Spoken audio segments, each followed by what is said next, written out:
Hey, I'm Nathan. And I'm Dante.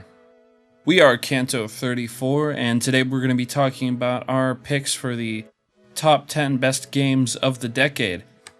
We each have our own lists, and we're going to kind of go through them one by one and give our argument for why they deserve to be in those spots. So let's begin. Dante, why don't you start us off? The easiest pick for me was The Witcher 3. Just full stop. I think that's probably... So this list isn't in any particular order, but if it were in a particular order, Witcher 3 would be top 5, easy. Yep, that's on my list too. I think you're pretty right about that. The storytelling, especially the amount of variety and detail that you encounter in those games, is really just breathtaking.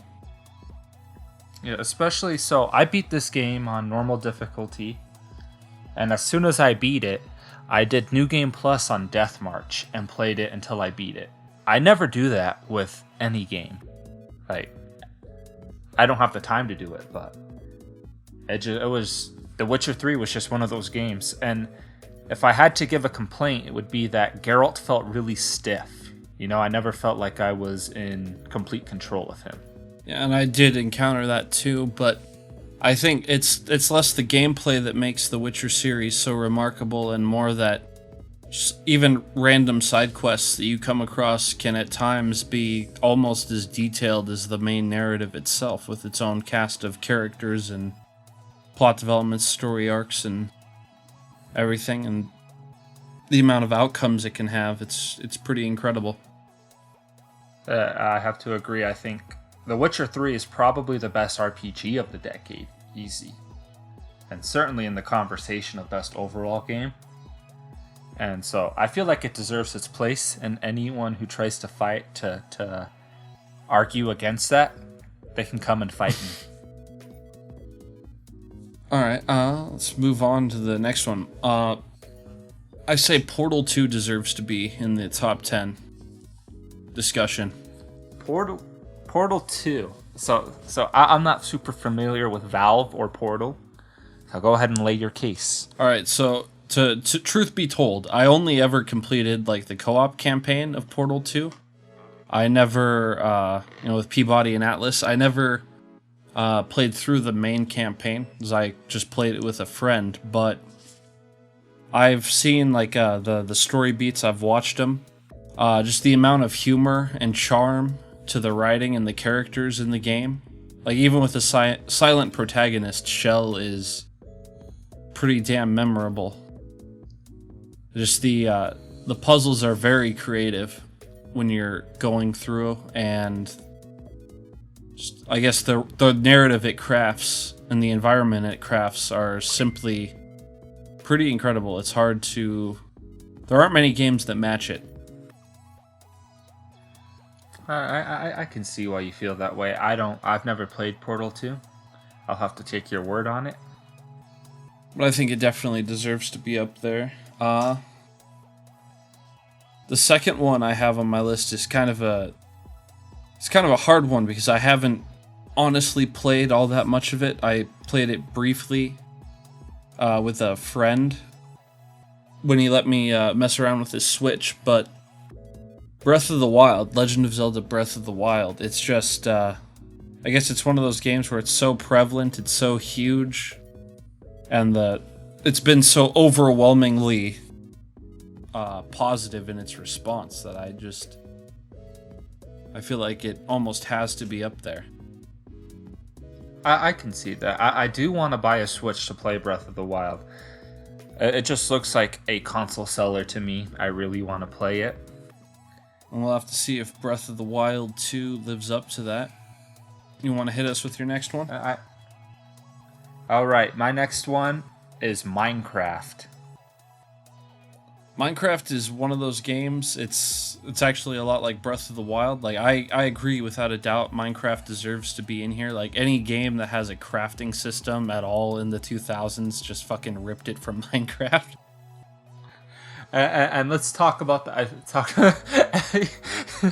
So You're right. You're right. I feel like just like the Minecraft was the most ripped off game of this decade. Everyone wanted in on that cash, and I mean it shows. I think Minecraft is the most what's the word? Minecraft is the best-selling video game of all time. Is it now? I didn't know that. Oh. Yeah, I think so. Anyways, I read through a few articles to make sure I can include this, because technically, like a developmental version came out in 2009, but a full retail version that could be purchased for consumers came out in like 2010 or 2011. Yeah, that's fair. I mean, that's the final release or version 1.0 or whatever. Yeah, so I feel like Minecraft deserves its spot. No game has, like, there's a whole genre of YouTubers that just do Minecraft Let's Plays. And, like, it's like its own ecosystem. And that's another thing. Part of what makes, like, Minecraft so legendary isn't just, like, isn't just that everybody's copied like the crafting mechanic and everything, and it's how customizable the experience is. Like, you can download mods that turn it into like a first-person shooter, an RPG, like a platform puzzler. It can be almost anything you want it to be. It's just a playground to be creative. And I think that's where Minecraft really succeeds, is the fact that it's so open-ended. Minecraft is only boring if you're boring. You know what I mean? Yeah, no, like, I definitely get that. If you need a game to tell you what to do, then Minecraft isn't for you, because it's kind of just like, here you go. But I feel like Minecraft definitely deserves its spot, and Minecraft is like one of the bigger games, is the biggest game of the decade, I feel like. But another game that's a contender is Skyrim. That's also on my list. Skyrim is another game that got ported to every fucking console imaginable. and let's be real here, okay? Skyrim, even though it is on my games of the decade, if we were to make a list of the most overrated games of the decade, Skyrim would be on that list too. See, I appreciate Bethesda's like attention to detail, like in the crafting of the worlds that they make, like, but I've never been able to get into the gameplay itself. It's too janky and bug riddled, and I know that they have fans that patch all that shit out, and you can, it's like Minecraft in that the amount of stuff people have added, you can basically make it into almost anything you want. But just the idea that as a base game, without like any mods or anything, that Skyrim is as buggy and sloppy as it is, even though it does some very impressive things, I just can't get into it, and I only begrudgingly would put it in my personal top 10 list for... Yeah, man, without a doubt, I feel like Bethesda has a lot of good ideas, but they can't execute very well. And I always hated these Bethesda apologists. They're like, Skyrim's a big, huge game. They can't check for all the patches. But it's like Red Dead 2 that came out, what, this year or last year? Last year. October of last year.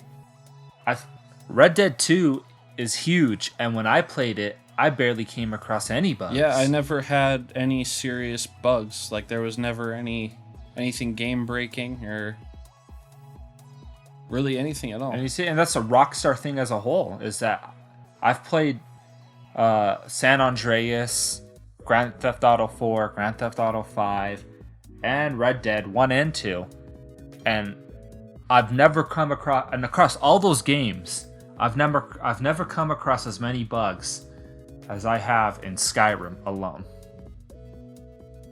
It's pretty frightening. I think it's just lazy overall, but I can't deny that Skyrim is without a doubt one of the more influential games of this decade. Yeah, neither can I, but I don't know, it's probably my least favorite game that made it into the top 10 list.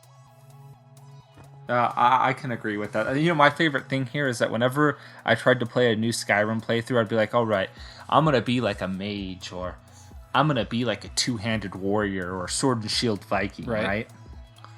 But you learn very quickly that the best, strongest, and this is like objectively the best character you can make is a stealth archer. And just snipe people from half a fucking field away, never see you coming. Basically, I was in like one of these Nord like burial mounds, and I just crouched in a corner, and like 20 enemies came out, and I just one shot every single one of them. It took like 1 minute, and I was on my way. And this was supposed to be like a hard spot, because it's at the end of the little burial mound, like the last hurrah before you make it out and get the treasure. Right. Like you just, even against dragons, and even if you're not doing stealth, like the archery in this game is so OP that kind of just like zaps the fun out of doing a mage build, because you can sit here struggling using the magic and be like, you know, even a nerfed bow and arrow is still stronger than shooting fire from your hands, you know? I feel that.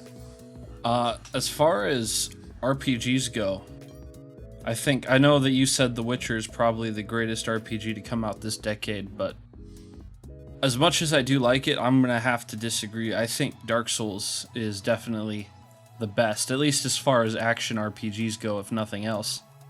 I love Dark Souls made it into my top 10.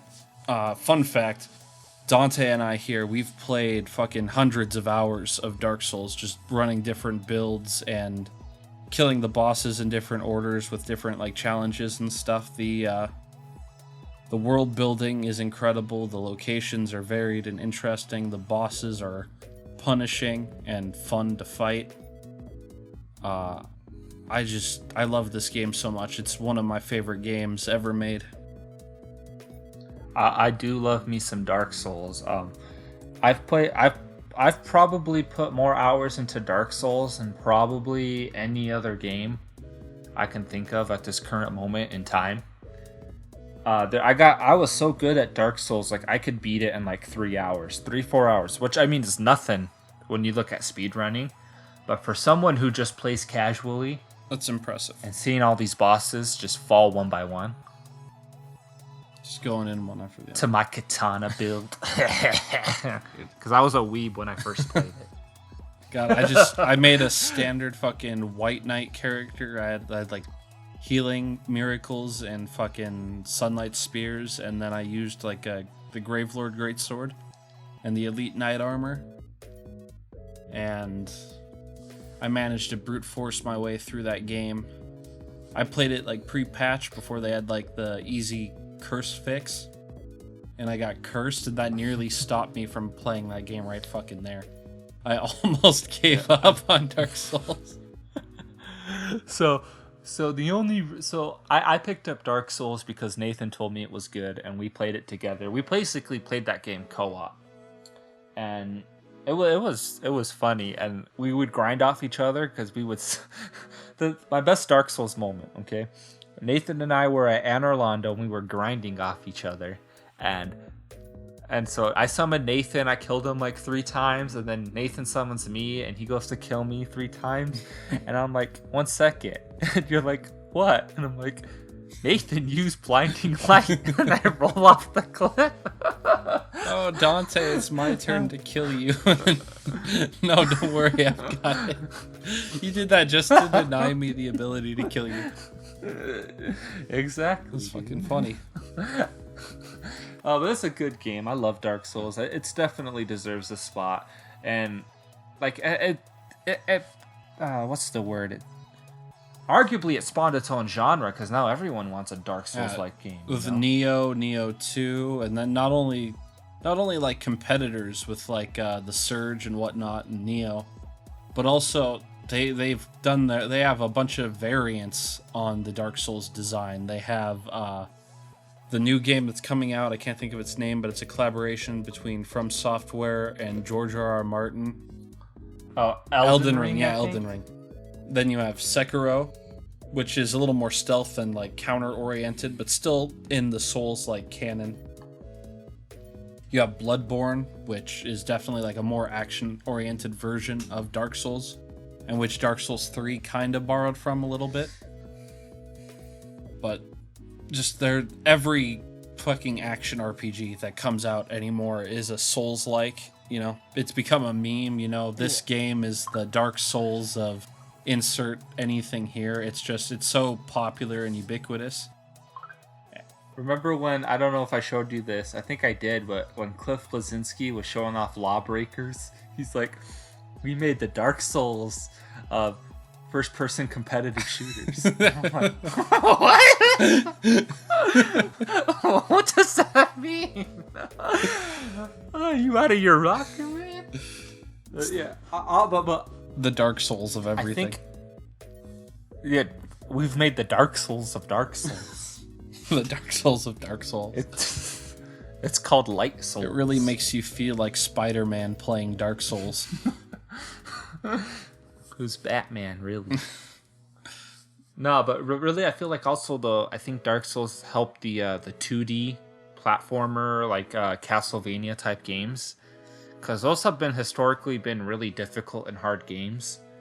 And I felt like they kind of died in their early part of the decade. You didn't really hear much about them. But after Dark Souls 2, after that hit, then we started seeing all these harder Castlevania, or what is it called? Metroidvania style games. Oh yeah, Metroidvania, yeah.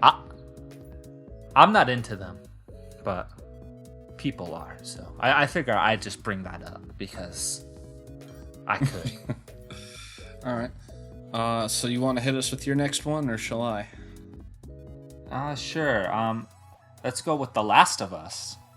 The Last of Us, I do love. I didn't play it until I got a PS4 and I got the remastered version. But originally, I sat there watching it as a movie, just with like all the important dialogue and cutscenes edited together, and. Mm-hmm. I thought it was fantastic, and then I played it, and I'm kind of iffy on some of the puzzle-oriented stuff. I think it's a little too slow and just not a lot of fun, but the combat itself, when you're actually like in the heat of the moment, it's really meaty, and it feels really nice, and it feels like you're really struggling to survive. I feel like the story alone makes it top 10. I can agree with that. I played it. So when I was in Japan for those 2 months, that's when I played it. And the thing I've come to realize with this game is that it kind of... Every first-person Sony video game is trying to be The Last of Us now. And what I mean by that is that they're all trying to be like this third-person cinematic movie video game experience. You know what I mean? And they're even... Like, they did that to God of War. God of War was like this... I felt like was a more visceral Devil May Cry, you know? Like more like... Yeah, in its original form, yeah. And then what they did was they stripped it back and made it like a Last of Us God of War, where it was, you know, third-person cinematic emotional experience. And I'm not saying that's bad. Like, I'm not saying it's bad or anything. I'm just saying I feel like since The Last of Us, a lot of Sony first-party titles are now trying to go in that similar vein of trying to be like some cinematic third-person movie experience. And it's not even just a Sony thing. I feel like a lot of video games now are trying to become more movie-like. I definitely feel that. Like you said, God of War is you definitely feel the influence of The Last of Us in there, even though it does do enough to kind of be its own thing. I would have put God of War as its own entry into this list, but because I felt like it was so heavily inspired by The Last of Us, just put The Last of Us in terms of, you know, that cinematic experience, that The Last of Us is like basically The Last of Us can just be every first party Sony title. Just stands in for all of them, including apparently Death Stranding. The first Strand. The first Strand type game, which that's of course if you're not counting Bubsy 3D. Coincidentally, neither of those games are in the decade list. All right, next up on my pick, I say PUBG. PUBG kicked off the whole battle royale game as a concept, and even though Fortnite has definitely eclipsed it in popularity, it's still super relevant because Fortnite goes for a more arcadey vibe, and PUBG goes for a more grounded, quote in quotes, grounded, realistic experience. But yeah, PUBG basically started that entire craze, and every other multiplayer game now is a battle royale, and it started with PUBG. All right. First off, I've never played PUBG, so It's I watched Colton play it back when he was streaming, and I pretended to be another person, and he thought he had an actual fan. ouch. No, but like I used Dante Virgilius, so I whatever. But the point I'm making here is that I mean, it looks like a game. It's a pretty fun game. I'm not gonna tell you it's the best game that ever came out, because I don't believe that. It's just definitely hugely influential in this decade. It's a pretty solid third or first person cooperative like shooter. Like, it gets really like intense and stressful, but in a fun way. I've never really. I don't know. Okay. I'm not a multiplayer games guy, so I'll just take your word for it, my guy. All right. Want to hit us up with your next one? Mass Effect 2. Easy. Let me tell you, it was a hard pick between 2 and 3. I love 3. I feel like 3 got a bad rep, but 2 would be less controversial. 2 was great. Mass Effect is probably one of the best RPG series of all time. Like, even with Andromeda, and Andromeda was not that bad. Mass Effect still holds up. I was never, and you know this, I was never a big fan of Mass Effect. The only time I can say I really got into it was the multiplayer in Mass Effect 3. Other than that, I wasn't super interested. But I do definitely, what am I trying to say? I appreciate, the level of affection people have for it and how important it was when it came out. It's just such a good game, and I love it. Like, Mass Effect, as you guys don't know because you guys don't know me, but as Nathan knows, Mass Effect was my bread and butter for the longest time. Oh yeah. I played that game so many, like, you know how I said Dark Souls is the game I probably put the most hours in? That was a lie. It was probably Mass Effect 1 or 2. Or it could have been Dark Souls. I don't know. But I've played that game so many times. I love the games. I love the world. I love everything about it. The only thing I don't love...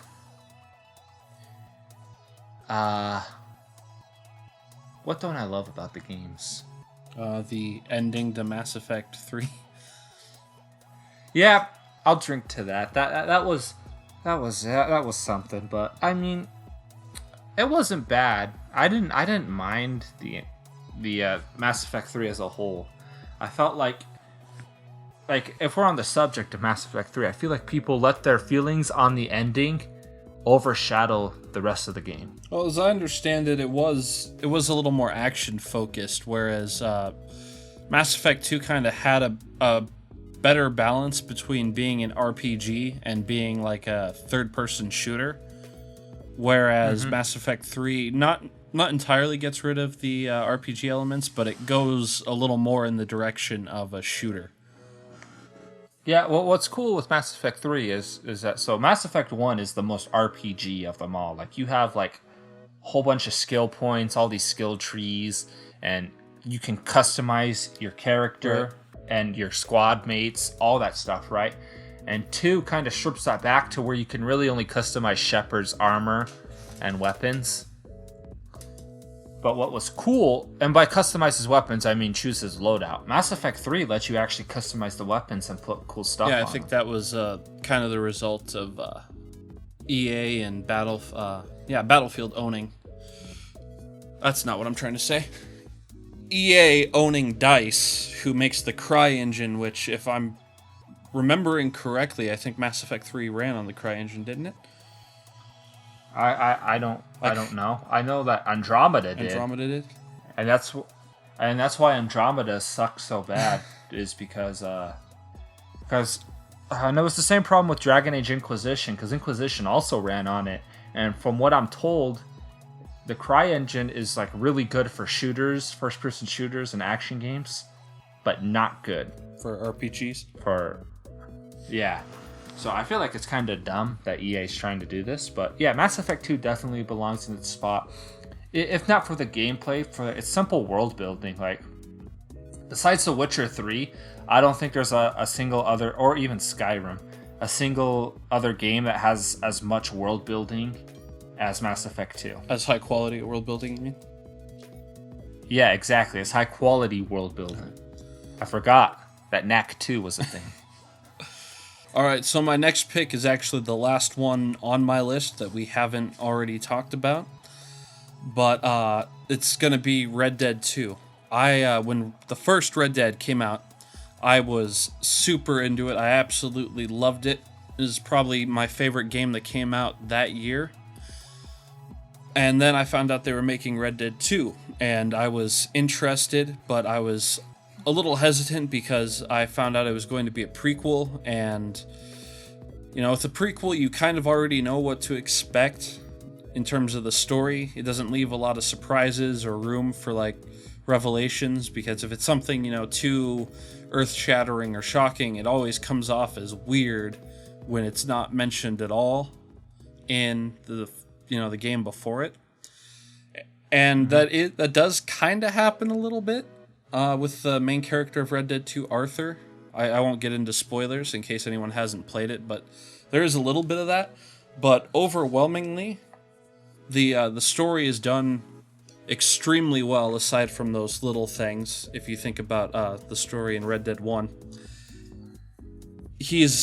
I'll drink to that. Arthur's an incredibly likable character. Everyone is just really well written, well done. The amount of detail in the game in terms of the world, the animations, and the level of interactivity is very impressive. I just feel like if you were to pick out like a third-person shooter, like open world thing, this is like the bar that these games should be built to. It's pretty incredible. Yeah, so I played Red Dead 2. I loved it, and the thing is as you were saying, you kind of already know what's going to happen, but I feel like that kind of also works into the game's benefit, because you have this dread. As the more you play it, the more you know, you get closer to what you know is going to happen. Yeah.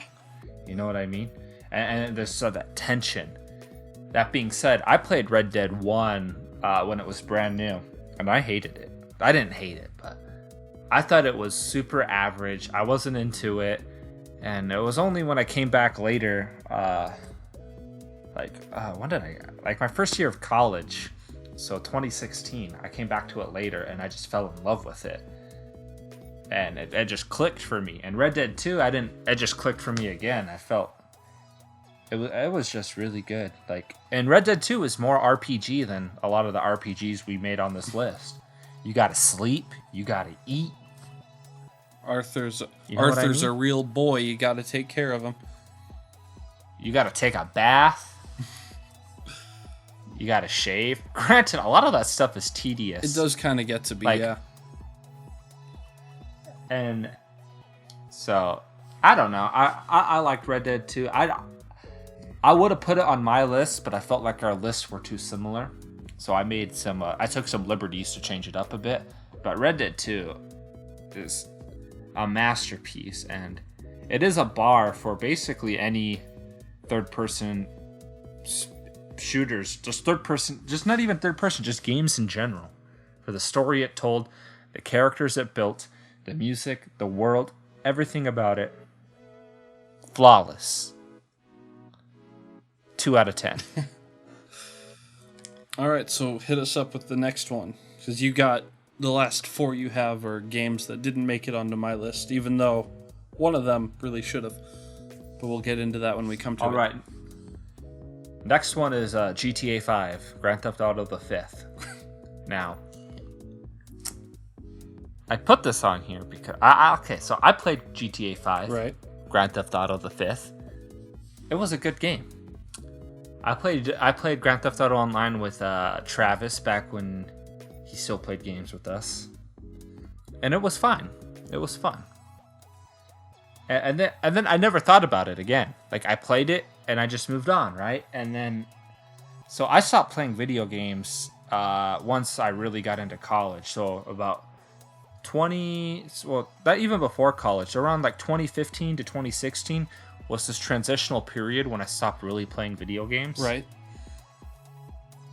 So I played GTA. GTA came out like 2013, 2014, and I stopped playing it after I beat it, right? And I just stopped playing games altogether. And then come to find out that GTA Online is a thing. It's making billions of dollars. People are spending all this money on loot boxes and lottery, whatever, right? And I'm like, I feel like GTA 5 is really, well, Grand Theft Auto the 5th is really the game that popularized loot boxes, paid microtransactions, that whole thing.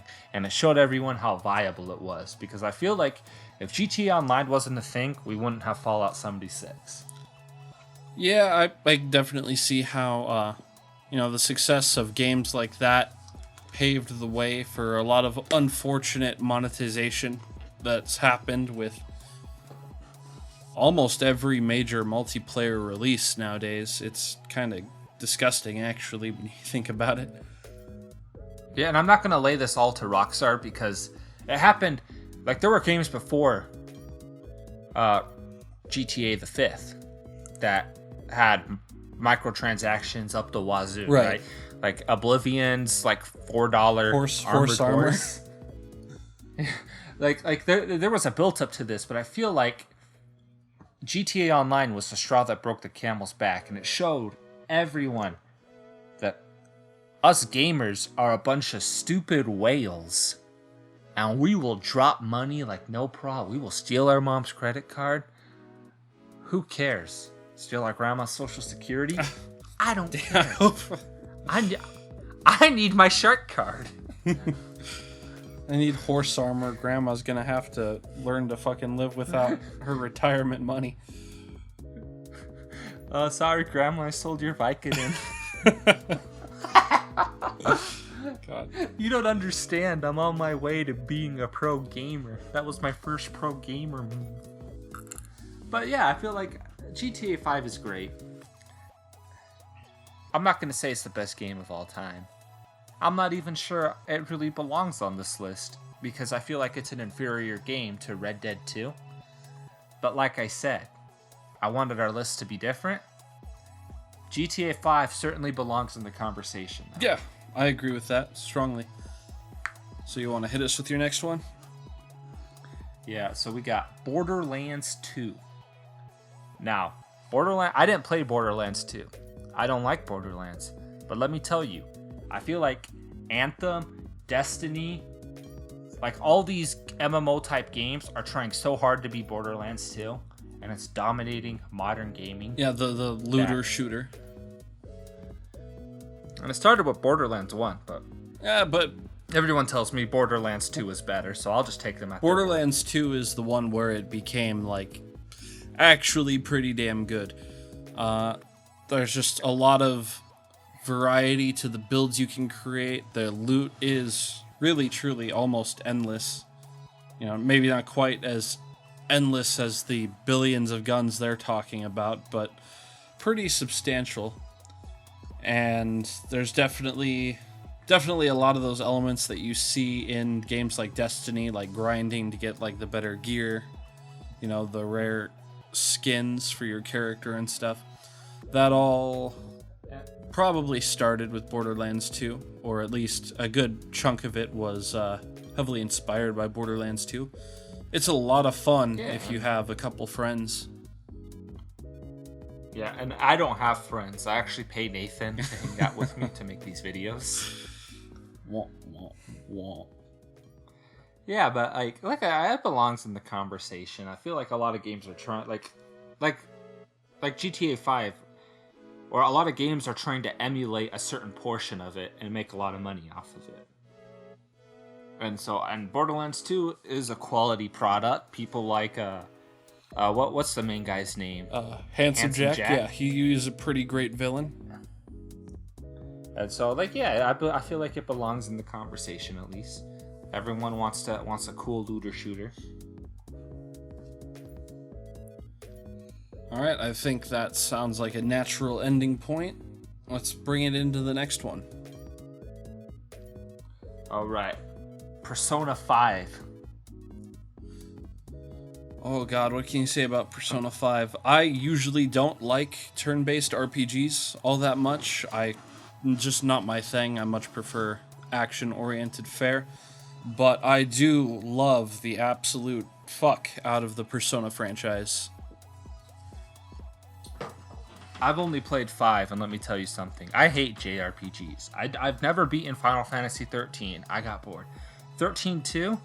More like 13 go away. No one wants you. Lost Odyssey? More like I'm lost playing this game. Why is it on 4 discs? Nobody liked Final Fantasy 13, not even the fans. But Persona 5 was the first JRPG that I actually wanted to beat. And sure, it dragged on at the end when there was some god or whatever. But there always is. I beat it. I had fun with it. And we can all agree that Makoto is the best. Makoto is best girl. r/Church of Makoto. Shameless plug. I'll drink to that. No, but really the characters are so endearing and likable. I loved pretty much everybody in the cast. Just being able to, it really makes you feel. Oh god, we're gonna go with that meme. It really makes you feel like a high schooler in Japan. Who's Batman? Or Spider-Man? No, but it really creates that sense of just you're hanging out with your friends, you're balancing that with work and school, and also being a supernatural demon fighter. But it's so much fun. It gets super addictive just to hang out with your friend. You get excited just about the idea of being able to hang out with your friend after school, and it provides a pretty nostalgic sensation. I'll drink to that. Ryuji is a boy. Is the homeboy. Obviously he's a boy. He is the OG. He's a G. He one of them boys. If my MC married Makoto, Ryuji's the best man. I love Ryuji. He's great. But I think if I have any complaints with the game is that the dungeons or the castles or whatever they were called. Castles, yeah. I hated them. Or palaces, they were so rather. boring. Palaces, yeah. I would just do the palaces as quickly as I could so I could get to why I like the game, which is just everything else, the social aspect. Yeah, no, I have to strongly agree. The palaces, and it is a noticeable improvement from 3 and 4, especially 3. There is a lot more variety to the palaces and the kind of gimmicks they introduce, but by and large, I find it, probably just because I'm not a fan of JRPGs in general, I found them pretty repetitive and grindy and not a lot of fun, but everything else about the game is so fun and likable that it just made it worth it to plow through. I can drink to that. The final area, though, when you're on your way to fight the god, I almost quit because I was just so... I felt like beating Shido would have been the natural ending, Yeah. But that's just me. What do I know? I liked it. I liked the music. It might not be the best RPG of all time. In my opinion, it's not as good as Witcher 3 or Dark Souls, but it's certainly the best JRPG of the decade, in my opinion. I'll agree with that. All right, and bring us home. All right. Final one. What's it? The Walking Dead Season 1. Oh, The Walking Dead Season 1, the game that put Telltale on the map. Hell yeah, and it's a good game, I tell you what. Later games have kind of copied the same template from Telltale. It's gotten kind of repetitive to the point where a lot of people turned sour on them, which led them to, being closed as a company. They just couldn't evolve their template fast enough. But back when this was still fresh, this was it was a mind-blowing experience to be able to play through these episodes and having all the different choices you make play out and affect the story, even if it kind of ultimately led to basically the same ending. Yeah, and let me tell you something though. We talk about characters and all that, but The Walking Dead, the relationship between what was the dude's name? Lee and Clementine. I haven't played it in Yeah, Lee and Clementine. Thank you, Nathan. You're not the G that Ryuji is, but I'm up there. Lee and Clementine, their relationship is what made this game. It's that it was just this game lived and died on whether or not that relationship would work, and it worked. It paid off. The whole season 1 is great. Yeah. I have nothing else to really add. I feel like it's a complete package. Yeah. Did you ever play any of the later seasons? Hell. Yeah. Do you think do you think it worked well enough on its own, just like as a final ending, if you didn't play anymore? Yeah, I felt like it was. Spoiler alert for a game that's older than I am.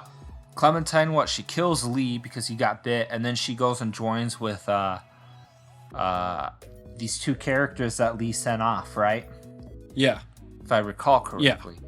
I thought that could have been a natural ending right there. Oh, she lived happily ever after with these two homeboys. I find it hard to believe anybody would live happily ever after in that environment. But yeah, it closed Lee's story. It could have been the end right there. Yeah, and did Clementine need her own story? Maybe. But I feel like the thing that made The Walking Dead Season 1 so special is that relationship between Lee and Clementine. And while I didn't really play, I played a little bit of Season 2. Season 2 was missing that relationship and that character building. Because in my opinion, Lee wasn't a good enough character to be a standalone main character. Right. And nor is Clementine. But together, as a duo, they made a really strong unit. And Clementine on her own, I don't think is able to carry as a main character. You know what I mean? Yeah. I mean, the main focus was their dynamic, after all. Yeah. So, Walking Dead certainly deserves to be in the conversation, and those are my top 10. And you heard my top 10.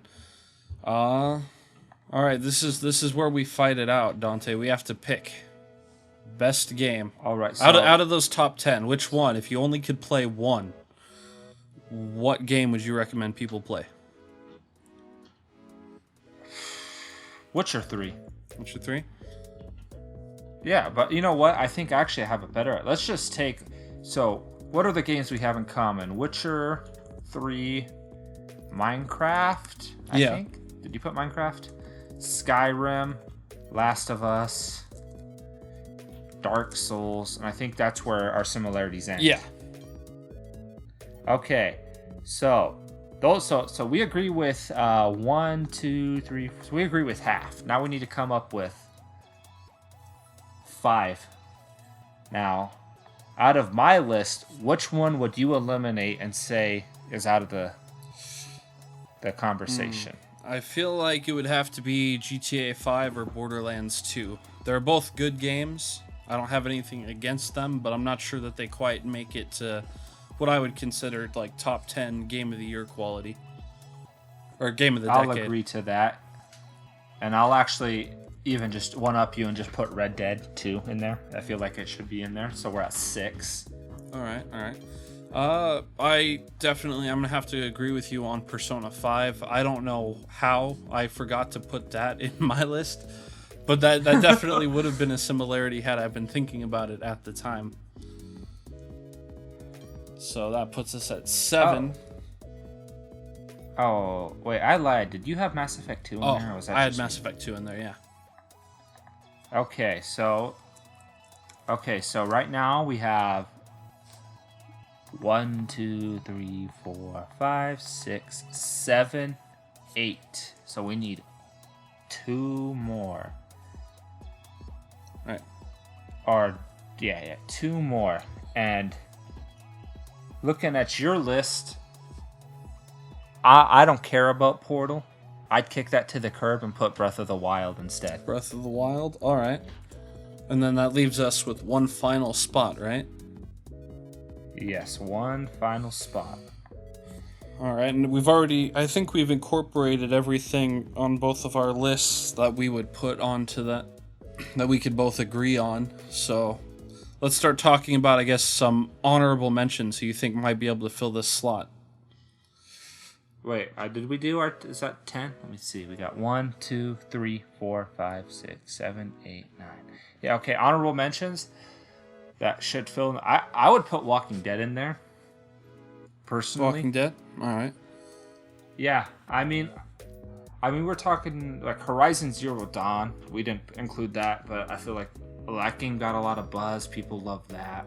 It's a good game. It's a good game. I think if I were to say anything, the thing about Horizon Zero Dawn is it's not revolutionary. Like, it doesn't add anything exciting or like that we haven't seen before. It's just one of those things where everything that it does do, it does really well. You know, it borrows the same like tower concept from like Assassin's Creed, but you have like the giant towering like giraffe robot things. You know, and that serves as like a watchtower and a climbing puzzle like you'd get out of like Far Cry or Assassin's Creed. But it finds a novel way to do it that is just particularly enjoyable, and I think that kind of applies to the rest of the game too. There's nothing really revolutionary about it. It just does everything pretty well. And it's a all-around solid package. I don't know that I'd call it a game of the year or game of the decade. And then another game that I feel like a lot of people aren't mentioning is the greatest comic book video game of all time, Arkham City. Arkham City, I could definitely see an argument for Arkham City making it into the top 10. Now, I loved Arkham. It's not in my top 10. I recently played through all the Arkham games, so that's why it's fresh in my mind. But great game. I loved it. All right.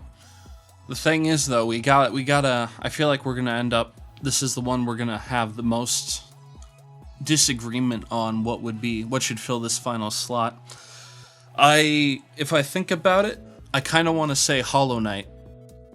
Hollow Knight. Yeah, it's like a 2D, Souls-inspired Metroidvania game, which, I mean, sounds like every buzzword that we just complained about. Or just talked about having heard since Dark Souls was released, but it is a truly exceptional like 2D Metroidvania platforming RPG. It very much has it wears its Souls inspiration on its sleeve, but like with the bug world and the very creative and cutesy design, kind of creepy and cute design, I'd say. It definitely creates its own very unique, very enjoyable experience. I'd say that if nothing else, even if it didn't make the top 10 games list, it was definitely one of the best games that came out during its year, and I think it should probably also be in on the conversation. All right, I'll take your word for it. Like I said, I don't like these Metroidvania games or whatever they're called. It's boring for me. I'm not into it. But I don't know if I would say it has the what's the word? The broad appeal that something like Walking Dead Season 1 had. All right. I feel like, and I'm not necessarily saying that broad appeal makes the game better, but it certainly doesn't hurt. Yeah, no, I get what you're saying. It doesn't necessarily mean it's a better game, but there's something to be said about being able to attract such a wide audience. and keep them captivated. And keep them captivated too. And so, like, personally, if we made a top 25, I would be cool with having Hollow Knight in the top 25 based on what you told me. All right. You know, but we're in the top 10, so this is the big boy league. How about Super Mario Brothers 2? Just steal Donkey's gag. Leave him out of a job.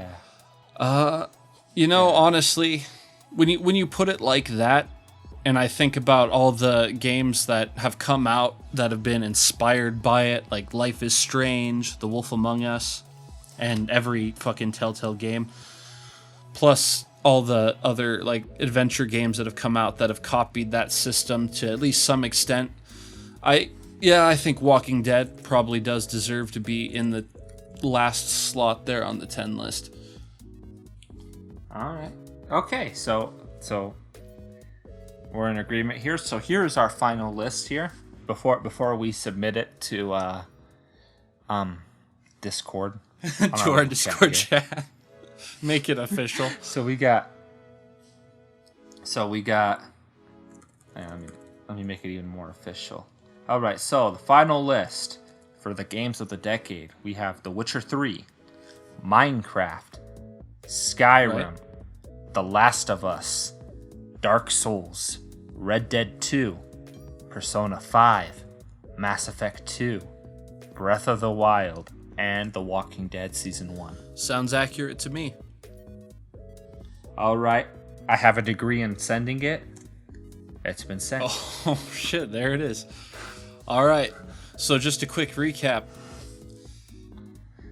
If you were thinking about... Actually, if you were a time traveler or just someone interested in the past, like 20 years from now, and you asked one of us what the top 10 games you should play from the 10s decade, the 2010s, we're going to give you Witcher 3, Minecraft, Skyrim, The Last of Us, Dark Souls, Red Dead 2, Persona 5, Mass Effect 2, Breath of the Wild, and The Walking Dead Season 1. And you're gonna like it. Yep, and you'll like each and every one of them. Unless you like... I don't know, what are those games called where like you control like a little starship and like half the screen is like enemy You mean fucking RTSs? Bullet yeah, hells. Unless you like RTSs or bullet hells, you won't like this, but I'm not that much of a nerd, so I'm sorry. I think you just insulted the majority of like South Koreans. Get over it. Dude, StarCraft is a real thing there, man. I'm sure it is. I'm sure it is. They're eating kimchi while playing